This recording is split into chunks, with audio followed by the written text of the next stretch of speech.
नमस्कार मंडळी, वारंवार सूचना दिल्यानंतर सुद्धा मराठा बांधव या ठिकाणी रस्ता रोको करत आहेत। जरांगे पाटील यांनी सूचना दिल्या होत्या की कोणत्याही प्रकारचं कोणत्याही ठिकाणी वाहन थांबता कामा नाही। ह्या सूचना वारंवार दिलेल्या असताना सुद्धा आपण ऐकत नाही।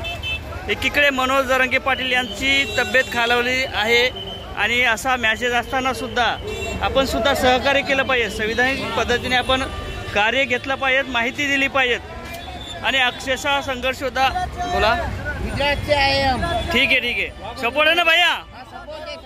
बिल्कुल ओके भाई। जय महाराष्ट्र।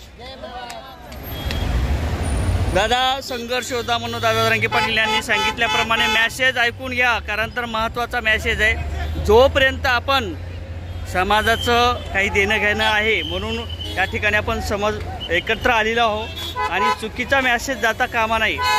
संघर्ष होता म्हणून दादा जरांगे पाटील यांनी सांगितल्याप्रमाणे आपण ऐकलं पाहिजे आणि ट्रॅफिक अडवण्याचा किंवा वाहनं अडवण्याचा आपल्याला अधिकार नाही, हे वारंवार सूचना दिलेली आहे। हा मेसेज नक्कीच सगळ्या मराठा बांधवापर्यंत पोहोचू द्या।